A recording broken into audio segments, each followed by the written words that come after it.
Hi, welcome everyone to another talk story. Um, it's Autism Awareness Month, so for our talk story in November, we are taking a look at autism and family through an Indigenous perspective and lens. Before we get started introducing our awesome guests, I would like to hold deep gratitude and appreciation and respect to the Coast Salish Nation, in which we are blessed to rely on their land and resources, and the culture and people who continue to take care of this land, and also acknowledge that the Duwamish tribe is not federally recognized. So I am your host, Mary. I am the lactation and peer counselor at Open Arm, and we are joined here with Betty, and I'll let Betty introduce herself. Day, I'm Betty. I'm one of the outreach coordinators with the Pacific Islander Health Board. I'm very happy to be here with Jane, Jojo, and Lupe, and I'll have Jane and Jojo introduce yourselves first, and then we'll move on to Lupe and Asher. Hi, my name is Jojo Jefferson. I am a Lummi tribal member, and I am currently resided with my wife Jojo in Lacana and Swinomish. I am Jojo Jefferson, a Swinomish tribal member, and we co-parent, take care of a 4-year-old who's autistic.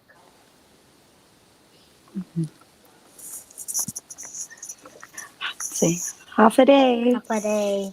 What are you supposed to say? Hi. Hi. What are you supposed to say? Say hi. Hi. I'm Asher.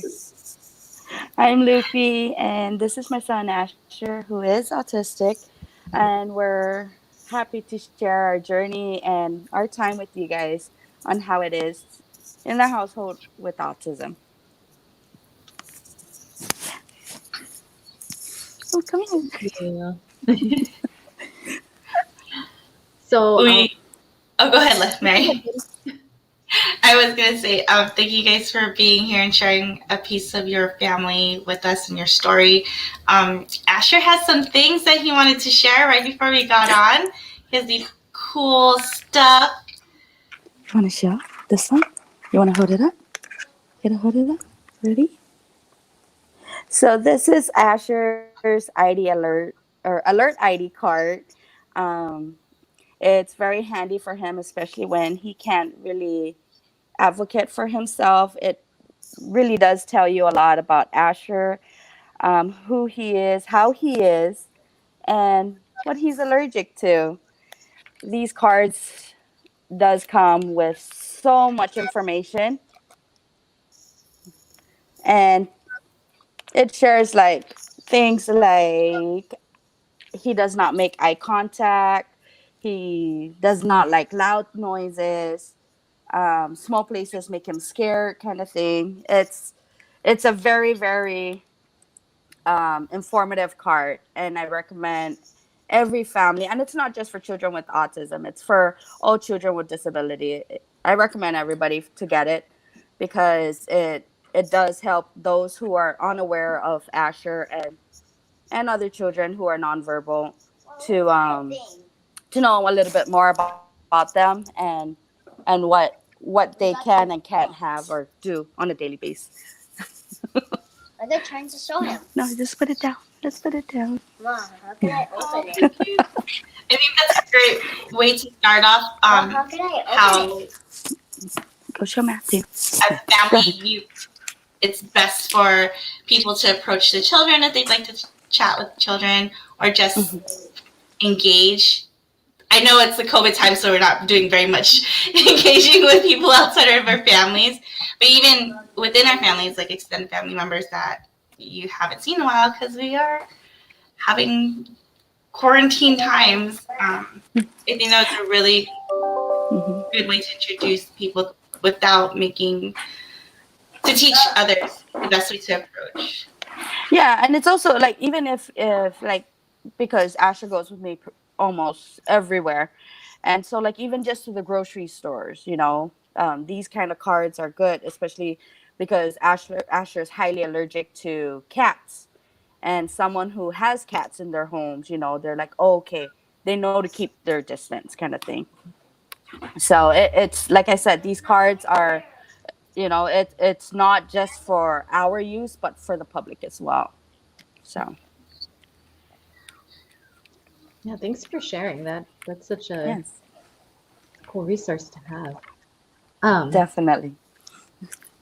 so,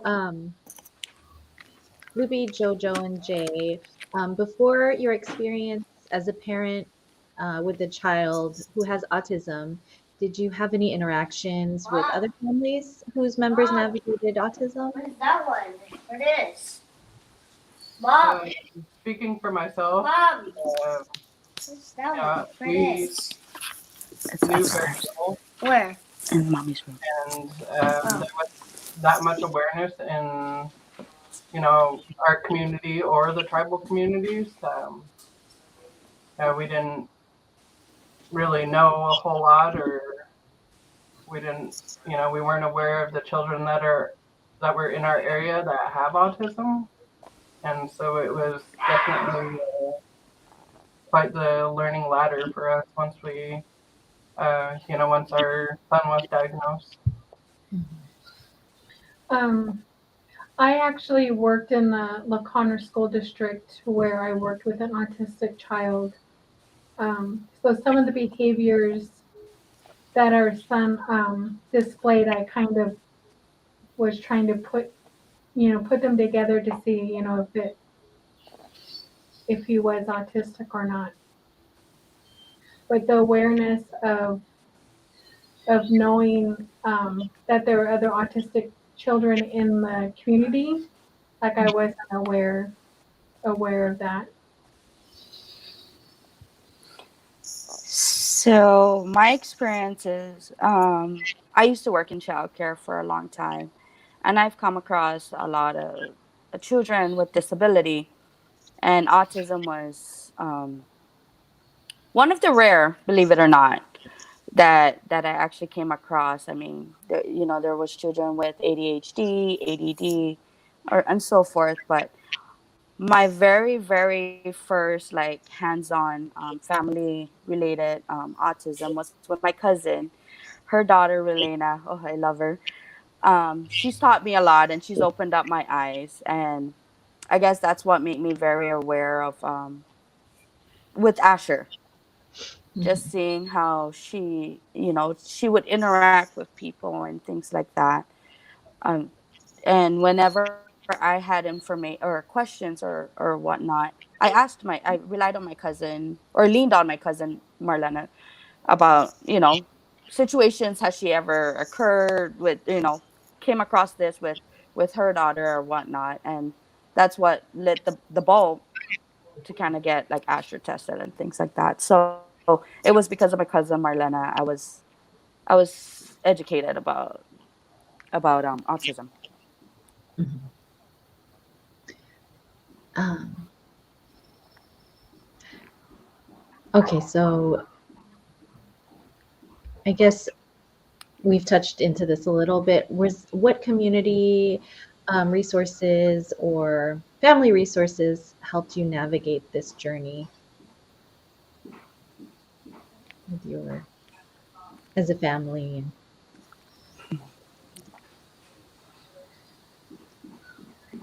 Um, so the community resources in the Swinomish community, there wasn't really any resources. He was diagnosed at the clinic, but they had an outreach system through Skagit County. But even then, it's very limited. Like Mhm. they're helpful and very useful. It's just very limited. And to even being diagnosed, it took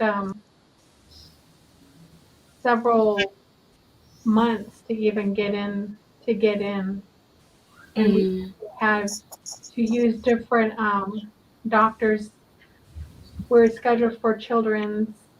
We couldn't get in at children's, Seattle or Everett. And then finally there was like, oh, there's a doctor in Bellingham. So just the resources alone, um, there hardly is nothing. A lot of it we had to do our own research and start looking things up and becoming a part of different groups online and navigate it through it by ourselves until we were able to start getting a little bit more professional help. To see where our son was on the spectrum and what we needed to expect or et cetera, et cetera. It wasn't easy. It was a struggle in the beginning. I guess kind of backing up a little. So what were the indications with your child presenting signs of autism? Like what got you like, okay, maybe we need to, if they weren't already diagnosed, but Well, with us, we fostered or we took in two babies from birth that are 5 months apart. Jojo has two older children, adult children, and so when the boys started getting to the age where they're supposed to start, talking and walking and developing more, we just kind of noticed that our son wasn't on track. And, people, my grandma and different people kept telling us, be patient, wait. Sometimes, boys develop a little slower and et cetera, et cetera. We went through all this and then it was just like, okay, he's not walking, he's not talking, he's not making eye contact. Just like we knew that there was something different about him. And those were the things that we've noticed. But then it was also that he wouldn't sleep at all. There was no naps. There was no, he would be up until 11 and up at 5 a.m. Like,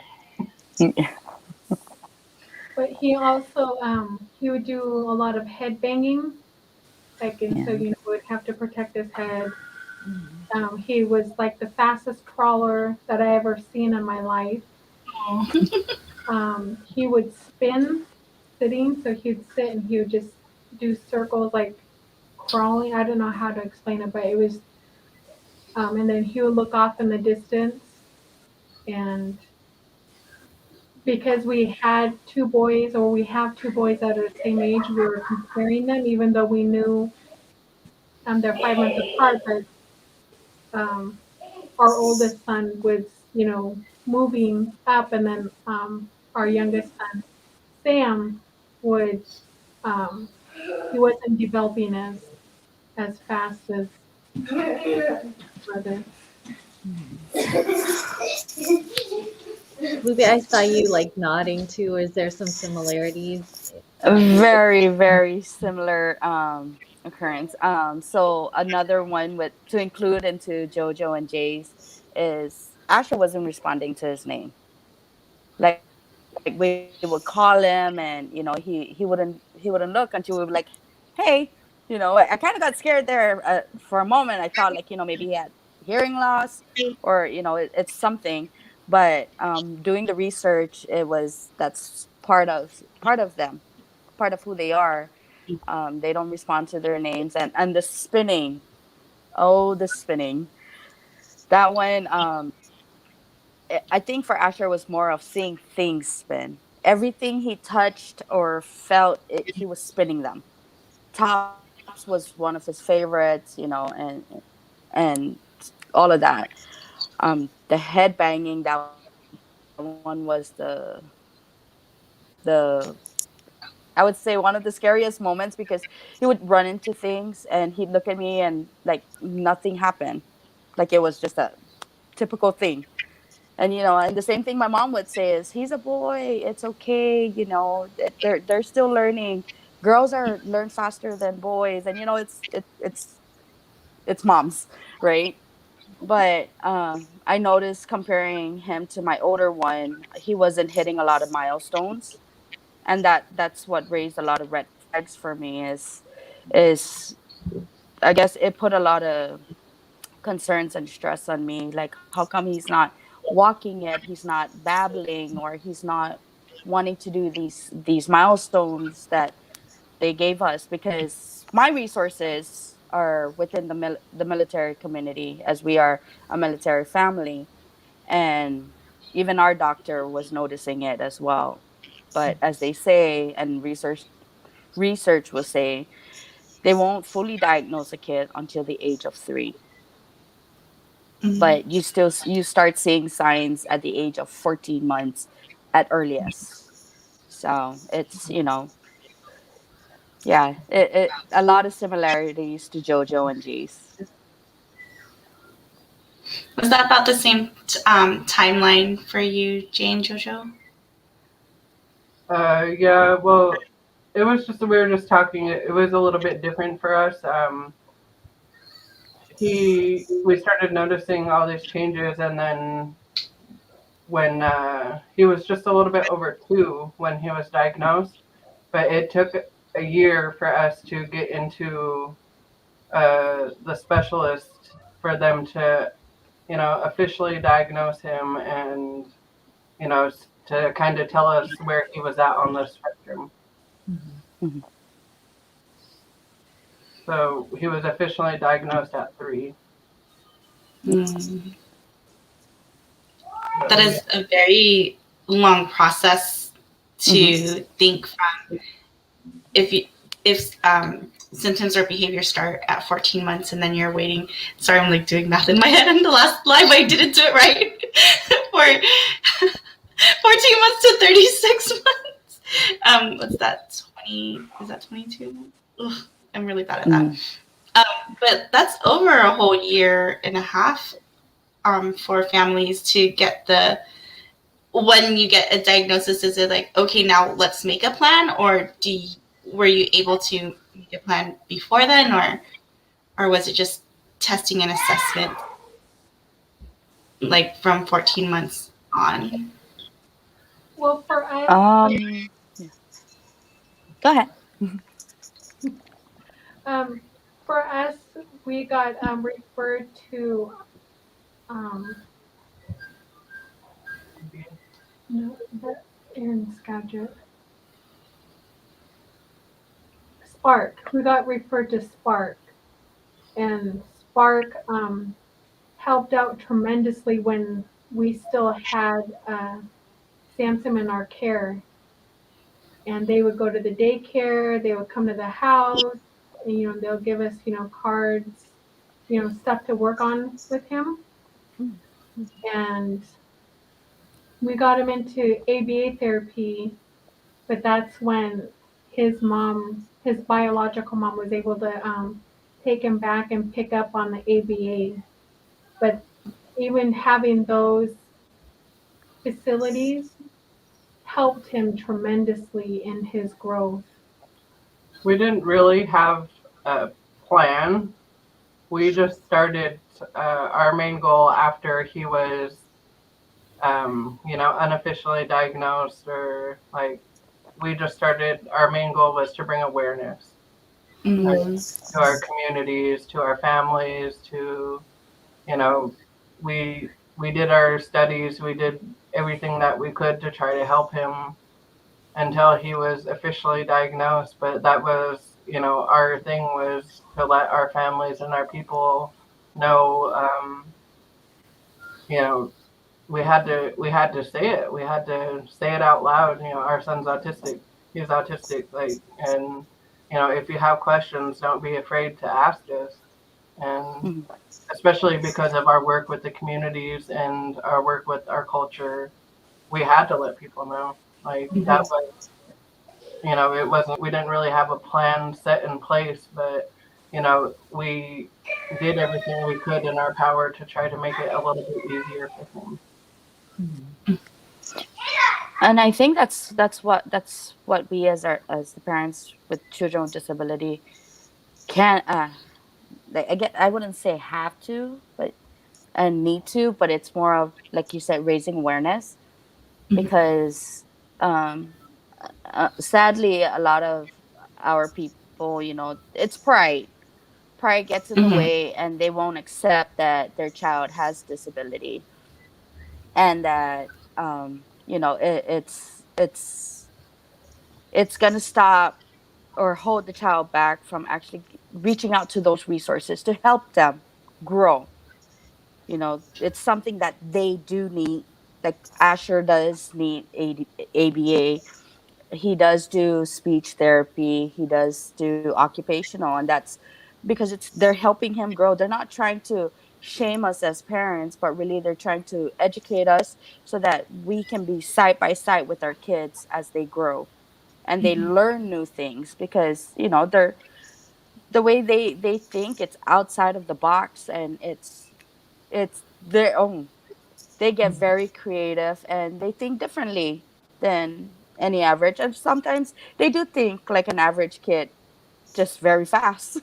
But it's they're very intelligent children, and you'd be surprised on what you learn just sitting down and having a conversation. My like I said, my resources are within the military community, and it took just about a little over a year to, because Asher went through a series of observation and testing to see exactly what level Asher is.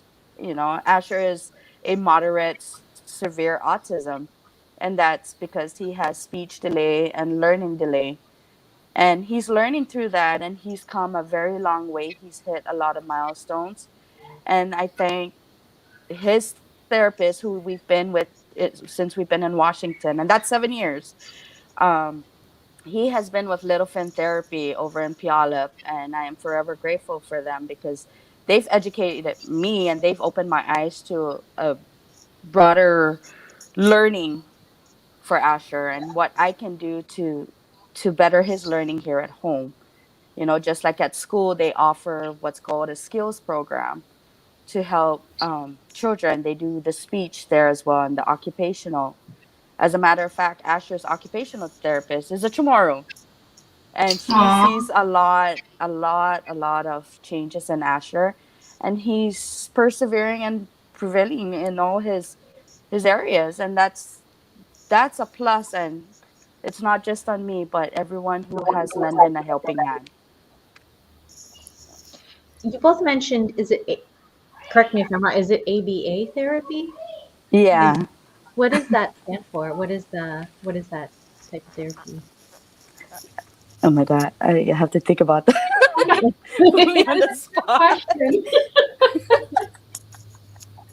um can you help me out, Jojo and Jay? I'm trying to think myself. I'm like, It's been a while. It's Is it something that happens like academic early? behavioral Googling it something. right now. Oh, Yeah, it's like an academic behavioral something. Oh my god, I have to look this one we're up. trying to Google it. We're all doing that. Applied behavioral analysis. what is Applied it? behavioral analysis. That's what I said. Oh, Yeah. Something like that.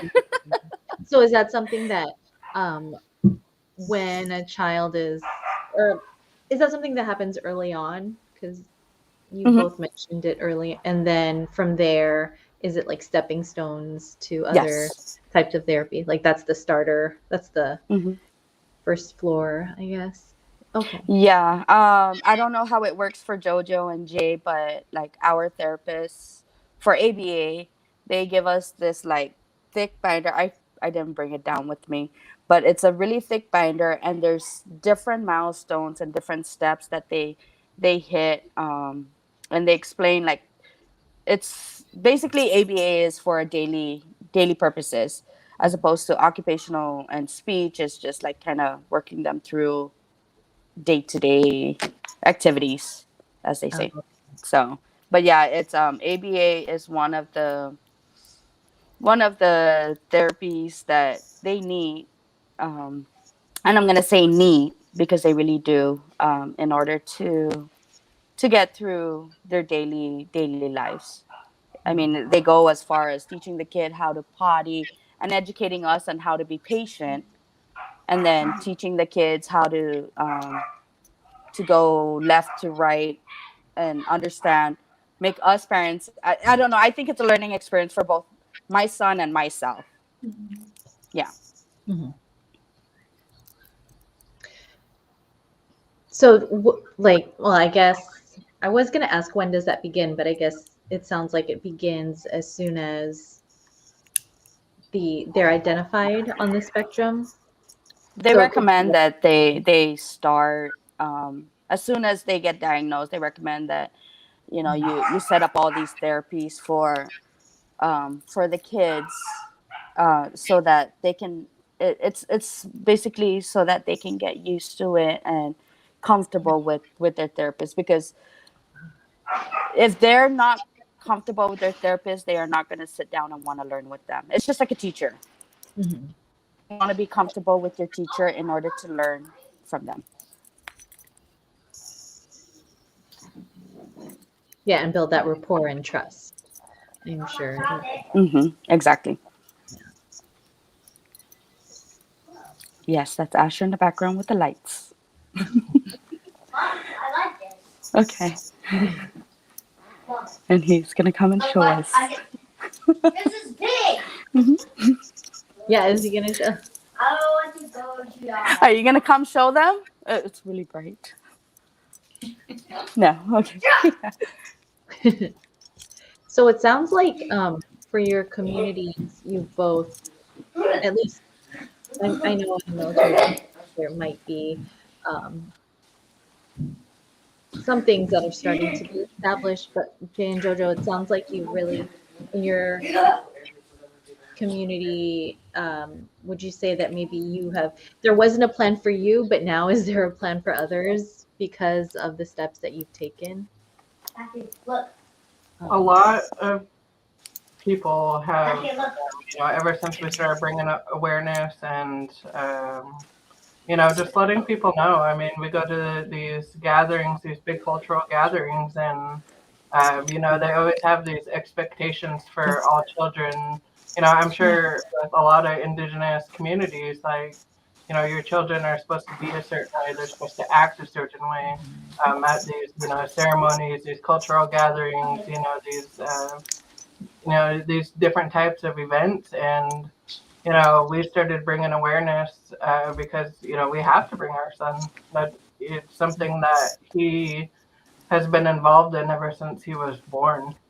We had both of our boys in their baby boards at any cultural event that we could attend, because that's who we are. And you know after we started bringing out awareness, and our child's autistic, he's not going to sit still, he's not going to be quiet, he's not going to do things that you expect of a normal child, and deal with it pretty much. That's Yeah. the kind of the attitude that we had to have. And but we never had to really actually defend ourselves. Everybody was just like, oh, okay, and they were That's really awesome. accepting and loving towards him. And people were able to understand that he doesn't like to be touched, he doesn't like to be held, he doesn't, if he wants your attention, he'll come to you. Like, just different things that you know we've kind of went along the way. And we've had a lot of people reach out and, well, my son's autistic, or my daughter's autistic, my child's autistic, I want them to be involved in the culture, I want them to be involved with the community.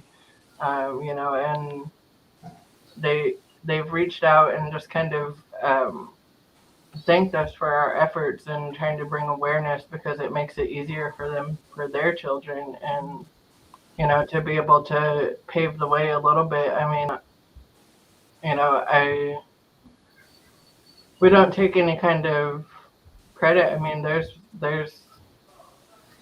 no there's no amount of work or awareness that we can bring that can even leave a dent in anything. You know, we're just doing what we can while we can to, you know, to try to open the door a little bit for, you know, our children to be able to participate in these communities, and for not only that, but, you know, to bring these resources here to our Native American communities or our Indigenous communities, because, you know, it would be, you know, amazing to have, you know, ABA therapy out here on our reservation for our own children, and, you know, people that interact with our different cultures and our different, you know, our different communities, like, um, you know, just to start trying to push for something to be that way. Um, Sorry, we just had someone walk in.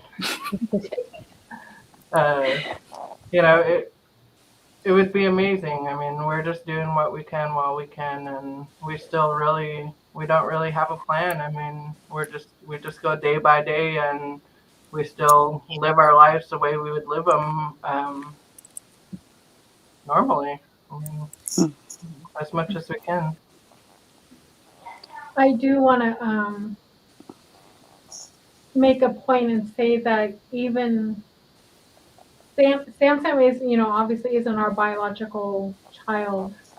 We took him in as an infant, as a baby.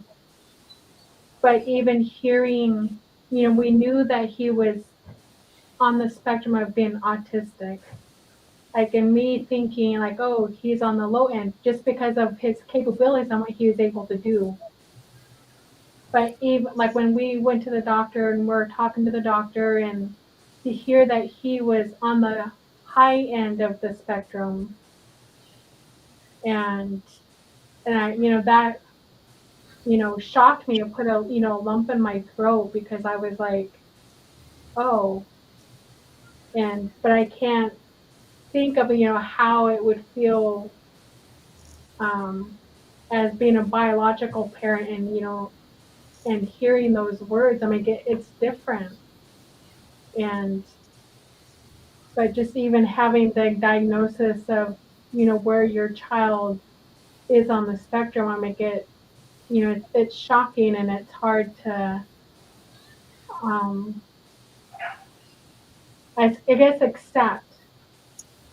But we, you know, we accepted it early on because that was the only way that we can help further him in his autism and getting him the help and the therapy and the resources that he needs.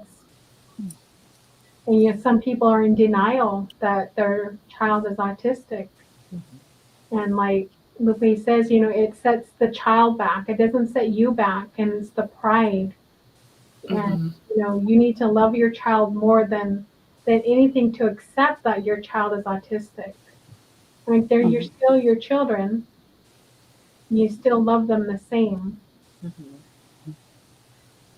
But that's, you know, I did want to point that out that, you know, it is hard for some parents to accept that their child is autistic.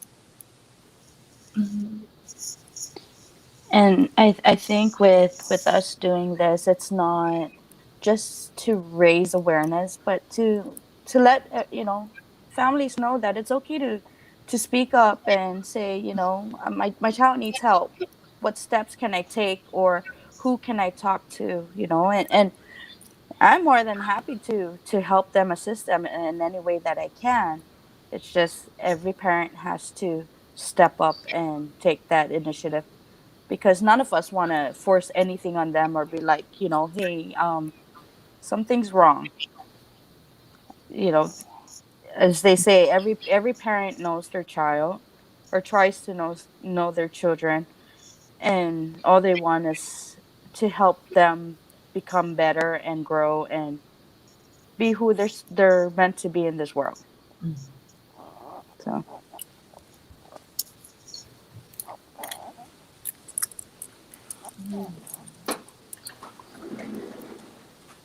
I think Um, that's awesome that you said that, because Mary, while you're looking for the next one, the next prompt, it's really important to have these conversations. And I love, Jay and Jojo, for you to share that you made it a normal conversation that people should be having, and not like when I was growing up, it was, I don't know why it was like not spoken of, or it was spoken of quietly and not like outwardly to everybody else. And that's what I love. I say that this every time with our talk stories, is that these are conversations that we should have, and we shouldn't have to like minimize them or not have them at all, because it helps so many parents find those resources that you found. You might be the groundbreaking family to be like, yes, here it is, in which regions we're in. And I think that's really a special thing that comes out of the conversations that we have. So thanks for sharing all of that. I know Mary has like the next prompt. No, you took, I mean, I was thinking the same thing too, and how you were saying in past talk stories, you know, it's good that we're having certain conversations because it brings it normalizes it, I guess, it too. And it takes, you know, it and thank you for sharing and doing your work, because it's demystifying some things for me. It's because I think that we all know someone, um, or children with autism. So whether they're our nephews or nieces or, you know, our friends. So thank you for sharing your stories, and your experiences. So we've talked about what has been available to your families, and we've touched on what you wish was more available, right? Um, so I guess we have like about 15 minutes. What advice would you give to parents who are at that cusp, or their children, you know, they're watching their child and they're curious, or they're wondering, you know, what does might my child have autism? What advice would you give? I think for me, it's more of don't be afraid to speak up, because when I learned that Asher was autistic or is autistic, um, I learned to be his voice. Mhm. So I would advocate for him, and so parents, I tell parents, if you see something odd or something, talk to your PCP or PCM and say, hey, I noticed this thing with Asher or with my child. I'd like to get him tested. It's I guess it's to to ease your mind and the curiosity roaming inside, saying, something's up. So just speak up, and if they are diagnosed, so be it. That's them. That's them coming into this world saying, "Look at me, I'm ready." What Yeah. and that's where we come to guide them and steer them in the right direction, and try to educate our community about their disability, because not everybody's well educated. Just adding to Betty's last statement or comment, back then our families would call it, and I'm gonna air quote this, handicapped, because it was never spoke as a disability. Oh, he or she is just handicapped, but really we don't know what those families are feeling when we use that word, Mm-hmm. because sometimes it can be offensive. And for me, I'd like people to come up to me and say, hey, so out of curiosity, is he autistic, or does he have ADHD? And I will gladly let them know and educate them, because educating people is one way for it to spread awareness about their disability, because without education, a lot of people would just be blind and not realize that sometimes they can be offensive. So I would just, you know, like my message to other people that are, you know, wondering or, you know, they're getting early signs, you know, just being in that position not too long ago, um, you know, I would just really encourage them to not, you know, not be afraid that their child's a little bit different. Mm-hmm. Not be afraid to reach out for help. You know, the sooner that you do it and you reach out for help and you get the different resources going, the better chance that your child has on um, developing a little faster. I mean, they might start talking a little sooner. You just don't know. You don't know where they are on the spectrum. You don't know.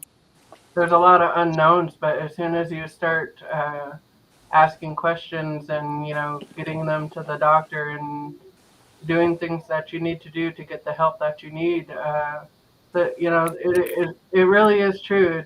It's the sooner that you do all the stuff that you need to do, your child starts benefiting from it a lot Mm-hmm. faster. And it's, you know, you have to get over yourself. You have to get over your pride. You have to get over feeling sorry for you, because it's not about you. Mm-hmm. And, you know, just because your child is diagnosed with autism, it's not the end of the world. I mean, Mm-hmm. we continue to do the things that we did, or the things that we do on a daily, every day. Mhm. We continue to do our culture. We continue to do, you know, live the lives the way we lived them. We had to live differently, not our kids. Our kids didn't have to live a different life. We didn't make it so it was different for them. Mm-hmm. I love that. I And love how you both have mentioned, or you all have mentioned, pride and getting over yourself. What can people do to advocate for a child if the child's parents is a little, if they're kind of in denial? Like, what can we do as aunties or friends to advocate for that child? It's funny you say that because I've seen some of my relatives with that pride say that, oh, there's nothing wrong with my kid. And then you see Same. some of my cousins step up and be like, hey, here's some information that's kind of useful for you. You know, get off your high horse. It's about your kid, not about you. So it's more of like people just speaking up and kind of like helping them because, and we're going to keep coming back to it. It's the pride. Mhm. It is the pride. And so, there are some where, they just kind of like talk it amongst the family, at least from my experience, talk about it amongst the family and say, so what can we do or how can we, and kids listen. Kids do listen and they actually bring it upon themselves like something's wrong with my brother or my sister. And Mm. so that's when the school actually, because the school can come up and be like, we'd like to recommend this kid for observation. The Okay. school has that, that position to say that. And so, yeah, it's really just at the end of the day, how much do you love your kid and how far you're willing to go to help them. So, Yeah, I think with it's more of just showing them through your child, mhm, of the signs, like they're doing the same things. Mhm. And if, because it's pride and, you humble yourself to accept that. And what we got to mention is that Samson is nonverbal. So he's nonverbal autistic. And so telling people that, you can talk to him, he can hear fine. Like he definitely can hear fine mhm, and comprehend, but he just can't talk. mhm, And so even telling, our other son who just turned 5, you know, you can talk to him like as, you know, you're our normal friend. It's like, but he just can't respond to you. Mhm. And it's just showing the similarities of people, you know, and I keep sharing even on Facebook when I see something with autism, because autism, I mean, to me, it's like, I mean, you hear it a lot that they're geniuses, they're Einsteins, and you know, they're still people, they're still kids, Mm-hmm. and like it's been mentioned, is they think so differently. It's like you have to think out of the box on how to reach, you know, your child, and it's, I mean, to me, it's like, you know, it's a blessing because we're learning differently. Mhm. He's showing us on how to learn differently instead of always thinking in the westernized um, box. Mhm. We're cultural, so that makes us think even more out of the box on how to include him in the things that we do. Can I ask a question? Sure. So we, for mothers, we're always told, um, first month appointment right after birth, second month appointment, 6 month appointment, a year, and if the behaviors come up as early as 14 months, do you feel like it's really, really, really important? I'm going to call myself out in like 5 seconds, but is it really important to continue to see? I don't know if it's your midwife or if you have a physician, your child's pediatrician, um, for that second year or after their first year to make sure that you get the earliest, soonest support.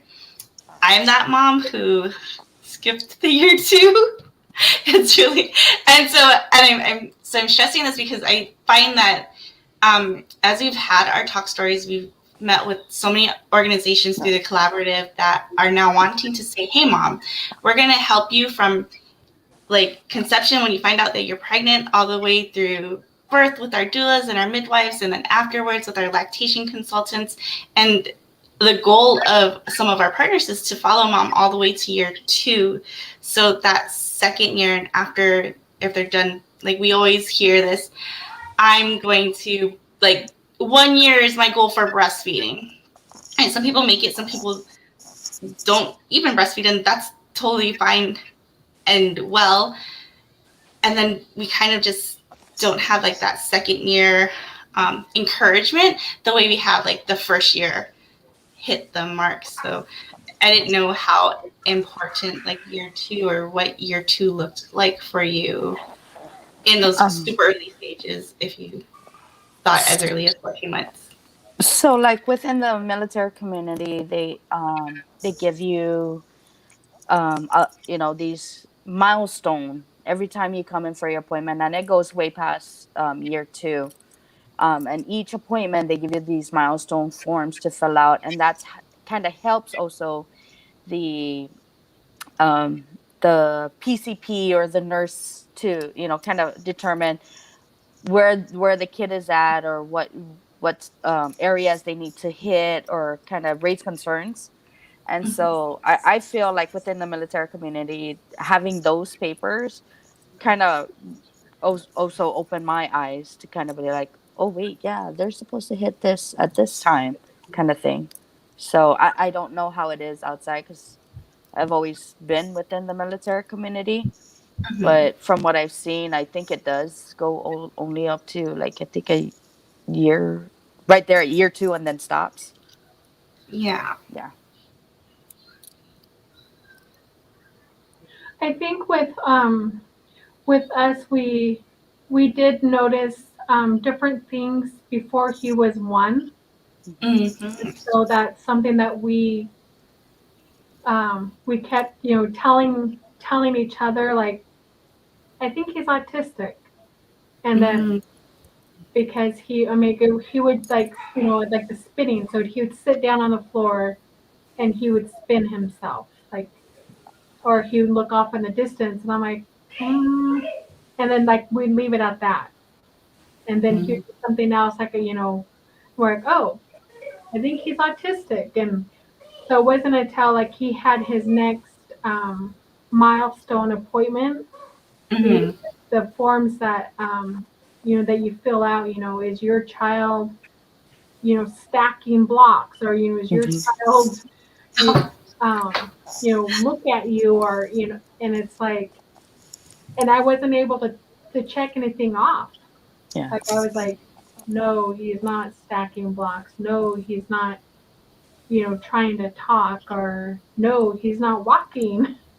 Mhm. No, he's not, and so that was um like I was sitting there and I was like kind of in shock, because I'm like, he, I mean, to me, like at first I was thinking like, we're a bad parent because he's not hitting Mhm. those milestones.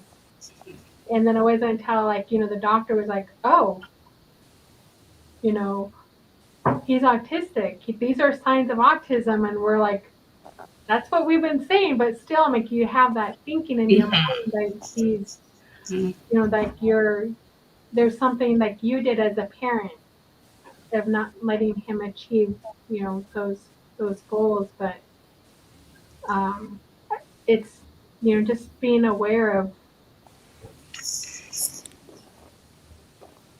of your child. Thank you for pointing that out. I had a discussion during my second pregnancy of how forms give me anxiety.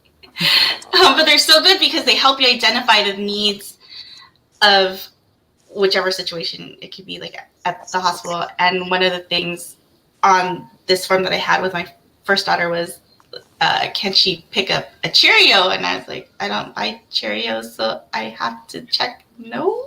And that makes me like, was I supposed to buy Cheerios already? Like, was this the time that I was supposed to have Cheerios? Because we don't. And but I'm feeling some of that, of what I can feel that sentiment, or have sentiment towards that, because it is just like, yeah.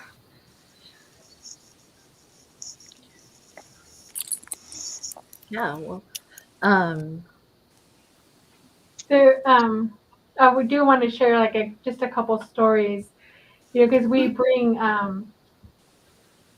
our kids, and we've always done cultural things, and a lot of it, it has to do with, with knob noises, drumming, singing, and we go to different communities and do the same thing. And there was this, one at this one gathering, Sam, we were at, one side of the building, and it was a pretty wide building, and he literally put his face to the ground, his forehead, and he dragged his face all across the floor, and we're just kind of watching him. And the other group that he was going to, we knew them, but I would just walk over there, pick him up, bring him back over, wipe his face off, and talk to him. And then he did it again. He put his face back down on the floor and drug it all the way across. And it was just something that he liked. I mean, the vibration, and we're like, he's autistic. We're like, and it's just something, that we find kind of like in humor in, because we know that he's autistic, and just and he's brought so much light and happiness to us. And his his brother, we went to a play area, and there was only a few other kids in there, but Jay and I both noticed there was another kid in there that was playing. He had an older brother, and we noticed that the younger one was autistic, just by his body actions and movements. And I brought Leo to the bathroom, came back, and I ended up pointing him out. I was like, you see that boy right there? I was like, he's autistic. I was like, he's like like your brother Sam Sam. And he's like, oh. And then Mhm. Jake got to witness him going over there and making friends with him and his older brother. And his older brother was like, kept telling Leo, he's different. My brother's different. And Leo's like, kind of like shook his head. You know, he was only 4 at that time, but Leo, he said, my brother's different.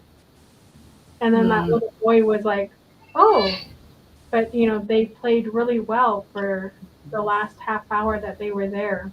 Mhm. So, you Mhm. know, autism, you know, it is a beautiful, you know, you have your struggles. I'm not saying that it's easy. You have your struggles, Yes. but it's beautiful. It's a learning experience. Yes.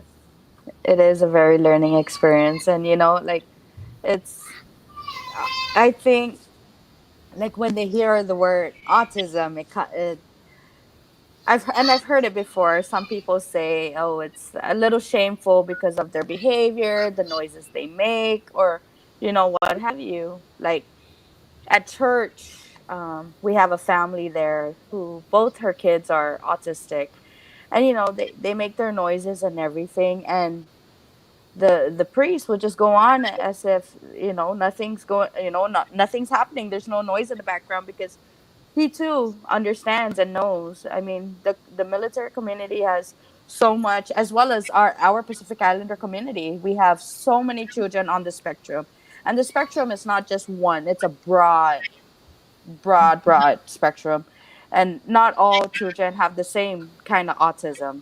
Like one could be can't stand loud noises and bright lights, so each room that they enter, everything has to be dim or low. As opposed to Asher, he can stand loud noises, just not really sudden. Just like us, we get startled when we hear sudden noises. That's the same thing with Asher. It there's no identical autism. And honestly, like I said, being a family with that has autism in their lives, it's exciting, it's fun, and it's educational. And a lot of times we laugh about it, and then a lot of times we have that oh moment, like what's next kind of thing, because there's always something new with Asher, always something new. And I would not change it for the world, because it's an awareness to everyone around us, and it's it's a joy. Honestly, it's a joy having Asher, and I would not change him for anything. Mhm. I love that. Hmm.